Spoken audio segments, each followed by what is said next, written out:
안녕하세요. 제주도에 살고 있는 30대 중반의 주부입니다.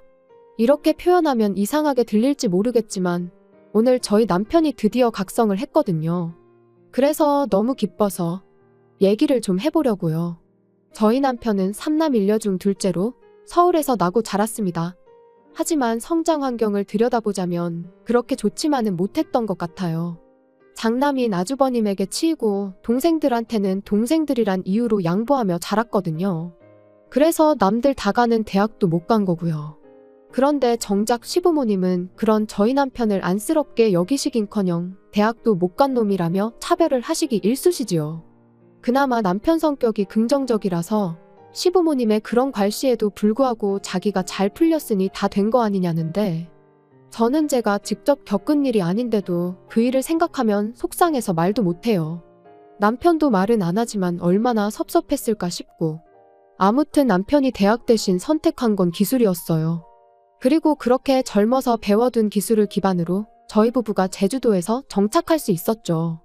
다만 제주도가 좁다면 좁은 동네다 보니 정확히 무슨 일을 하는지라든가 상호 같은 건 비밀로 하겠습니다. 제주도 관광이 다 죽었다며 뉴스에 심심찮게 들려오지만 그래도 저희는 저희 나름의 노하우가 있어서인지 아직 크게 체감하지 못할 만큼은 벌고 있어요. 이렇게 말하면 유치하게 들릴지는 모르겠지만 성수기 비성수기를 감안하더라도 서포트 빵빵하게 받고 자란 남편의 다른 형제들보다 훨씬 잘 먹고 잘 살고 있달까요? 그런데도 시부모님은 아직도 저희 남편을 무시하시네요. 잘나고 똑똑한 놈들은 죄다 회사 생활한다고, 장사는 못 배운 놈들이나 하는 거라면서요. 착하고 순한 둘째 아들이라서 부모님 고생하실까봐 갖고 싶은 거 참고 먹고 싶은 거 참아가며 번번이 다른 형제들을 먼저 챙겼을 뿐인데, 그걸 알아주고 미안해하고 고마워하고 그러시진 못할 망정 말이죠. 가끔은 정말 저희 남편도 배 아파 낳으신 게 맞냐고 물어보고 싶을 만큼 야속하다니까요. 그리고 말이 나왔으니 말이지만 저희 부부가 다른 지역이 아닌 제주도에 자리를 잡은 것도 사실 위에서 언급한 이유가 큽니다. 가까이 살면서 이 꼴 저 꼴 보고 기분 나쁠 바엔 거리라도 두고 살면 좀 낫겠지 싶었거든요. 그런데 황당하게도 저희가 먼저 거리를 두니 이제 서울에서 내려오지를 못해 안달들이네요. 시작은 이랬습니다. 저희가 제주도에 자리 잡고 얼마 지나지 않았을 무렵 도련님이 여자친구랑 제주도에 온다고 하더라고요.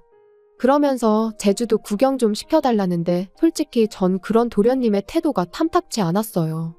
하지만 남편 입장에선 그래도 하나뿐인 남동생이니 밥 한 끼 정도는 사주고 싶어하는 눈치였죠. 참고로 저희 남편이 저희 친정에도 정말 잘하거든요. 제 여동생한테도 그렇고요. 그러니 사실 도련님한테 잘해주는 건 저한테 묻지 않아도 될 만큼 당연한 일이라고 생각합니다. 그런데 왜 제가 탐탁치 않다고 했냐면요. 그건 도련님이 평소엔 저희 남편하고 거의 연락을 주고받지 않아요. 그저 자기가 뭔가 필요하거나 아쉬울 때만 저희 남편을 찾는 식이었지요. 아무튼 그래서 결국 도련님하고 도련님 여자친구하고 제주도에서 유명하단 식당에 데려가 거하게 밥도 사주고 했습니다. 그런데 이걸 신우도 알게 되면서 또 놀러오고, 또 뒤이어 질세라 아주버님하고 형님도 애들까지 데리고 내려오고, 그러니 돈도 시간도 속된 말로 얼마나 까먹었는지 몰라요. 게다가 솔직히 신우랑 형님은 평소엔 자기들끼리 딱 붙어서는 얼마나 뒤에서 제 욕을 하고 다녔는지 다 아는데 제주도 내려와서는 어찌나 친한 척을 해대던지 기가 막혔죠.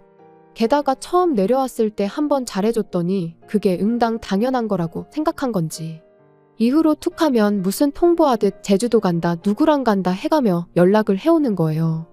그리고 그럴 때마다 스트레스가 이만저만이 아니었어요. 물론 누군가는 그럼 그럴 겁니다. 그런 연락 그냥 무시하면 그만이지 않냐고요. 하지만 그때만 하더라도 아예 시댁하고 연을 끊고 산다거나 그런 건 생각해 본 적도 없었으니 무시하는 건 어려운 일이었어요. 무시했다간 또 저나 저희 남편에 관해서 어떤 험담을 하고 다닐지 가늠도 안 됐고요. 여담이지만 저희 남편이 바보도 아니고 솔직히 시부모님이나 형제들이 자길 얼마나 무시하고 깔보는지는 잘 알고 있었어요.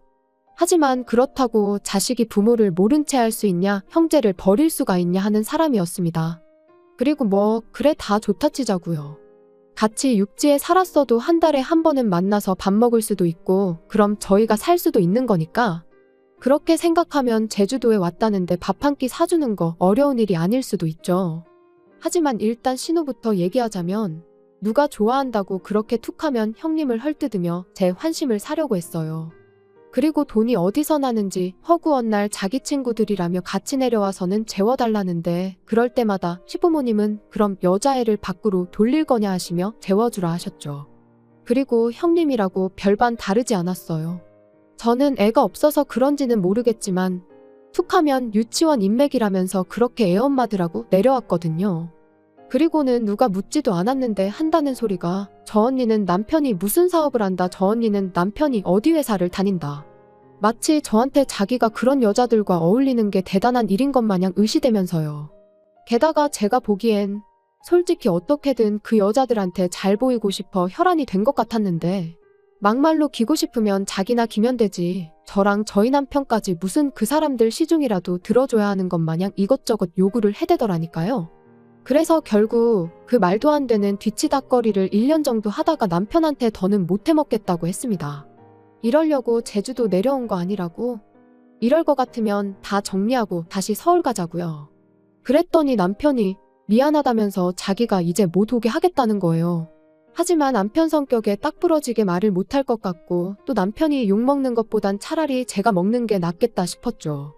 하다못해 누구든 싫은 소리라도 하면 이참에 에라 모르겠다는 심정으로 확 들이받겠다는 생각도 들었고요. 그래서 남편더러 가만히 있으라 하고 신우와 형님한테 연락해 당분간 장사도 바쁘고 해서 와도 뭐 해줄 수 있는 게 없다고 얘기했습니다. 그러니까 따로 연락 안 줘도 된다면서요.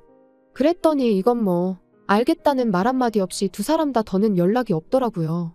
보나마나 둘이서 또 편먹고 짝짝꿍이 되어 얼마나 저를 씹어대고 있을지 안 봐도 비디오였죠.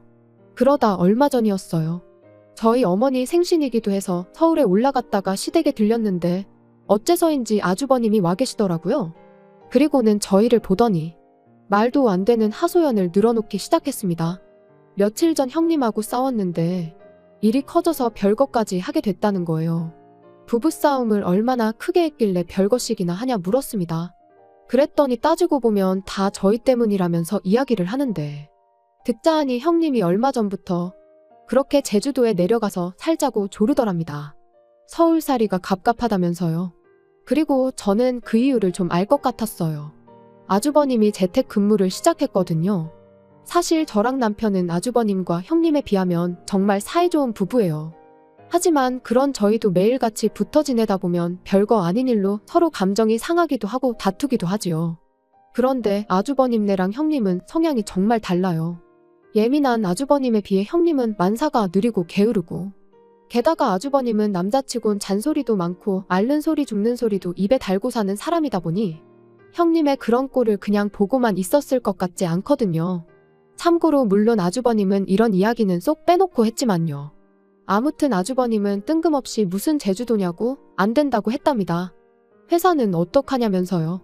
그랬더니 형님이 그럼 애하고 자기만 보내달라고 하더래요. 제주도 한 달 살기를 하고 오겠다면서요. 그러니까 이제 아주버님도 그때부턴 진짜 왜 이러나 싶어서 짜증이 나더랍니다. 그래서 제주도 한 달 살기를 하는 게 무슨 의미가 있냐고 그랬더니 요즘 애엄마들 다 외국 가서 한 달씩 살고 오고 그러는 거 모르냐면서 우리 애가 불쌍하지도 않냐 뭐 그러더라나요. 그리고 급기야는 나는 제주도 한 달 살기도 못하냐며 내가 이렇게 살려고 당신하고 결혼한 줄 아냐? 쪽팔린 줄 알아라. 지 동생 그러니까 저희 남편 말이에요. 저희 남편이랑 비교를 하면서 지 동생만도 못하다고.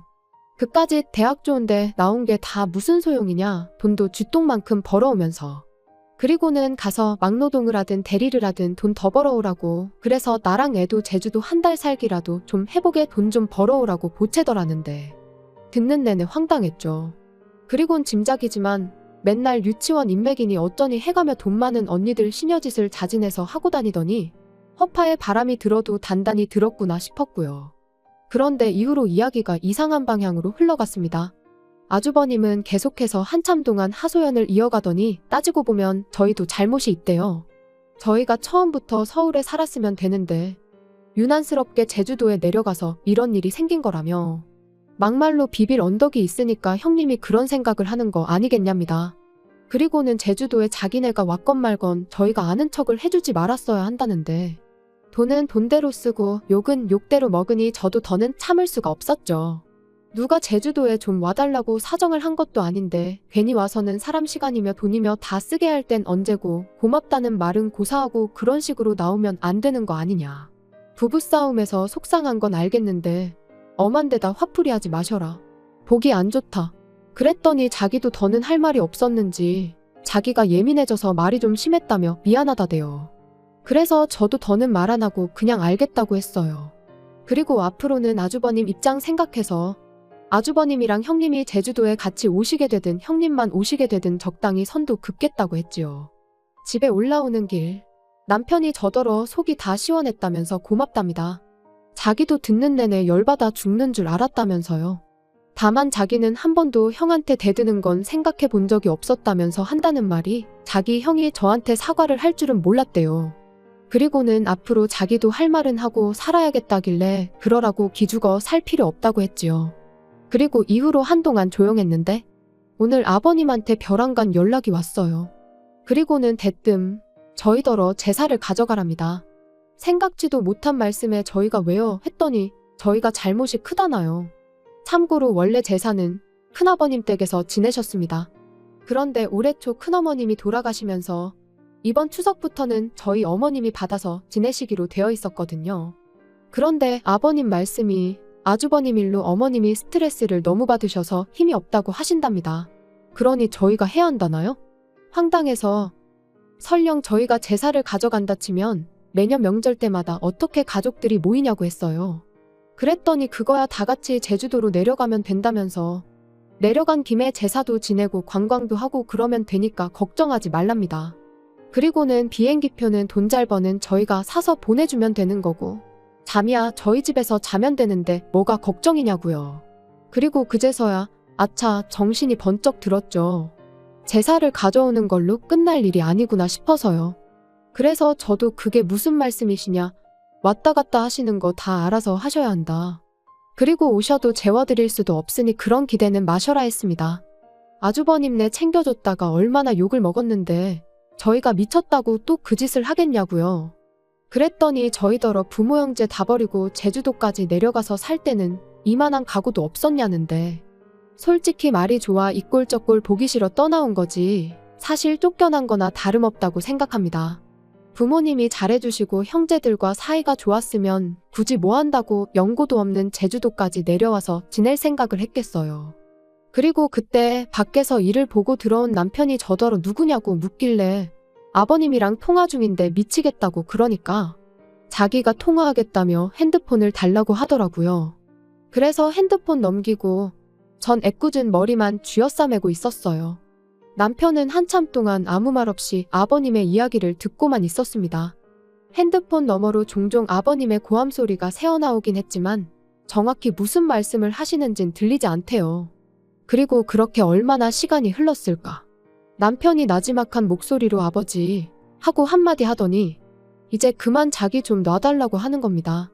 깜짝 놀랐어요. 그런 목소리며 톤이며 처음 들어봤거든요. 아무튼 남편이 하는 말은 이랬습니다. 형이 무능력해서 돈을 못 버는 것도 그래서 형수가 원하는 한 달 살기인지 뭔지 못 보내주는 것도 우리하고는 상관없는 일이다. 어머니가 형 때문에 힘이 없으시다니 그건 자식으로서 속상하지만 그럼 그 책임은 형이 져야지 왜 아무 상관도 없는 우리한테 이러시냐. 우리 제주도 내려올 때 누구 한 사람 가지 말라고 잡기를 했냐. 아니면 가서 먹고 사는데 보태라고 단돈 1,000원이라도 줬냐. 그리고 마지막에 덧붙이길 내가 아직도 어렸을 때 이리저리 치이던 둘째로 보이시냐. 나는 이제 그 아이가 아니다. 이제 지켜야 할 내 가족이 있고 사업이 있다. 그러니 더는 이런 말도 안 되는 요구는 하지 마시라. 솔직히 가족들한테 매번 퍼주기만 하는 마음 여린 남편인 줄 알았고 지난번에 했던 이제 할 말은 하고 살아야겠단 말은 그저 하는 말인 줄로만 알았는데 자기가 알아서 확실하게 선을 그어주니 전에 없이 믿음직스럽게 느껴지대요. 그리고는 괜찮냐니까 자긴 아무렇지도 않답니다. 그러면서 저더러 저번에 이런 기분이었냐 하더니 속이 뻥 뚫린 것처럼 후련하다대요.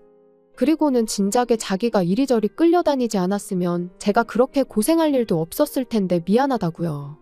제주도 내려온 이후로 솔직히 보고 싶은 친정 부모님이나 동생도 자주 못 보고 친구들하고도 소원해지고, 그래도 제가 내린 결정이니 후회하지 않으려고 그 누구한테도 얼마나 힘든지 제대로 얘기해 본 적이 없었어요.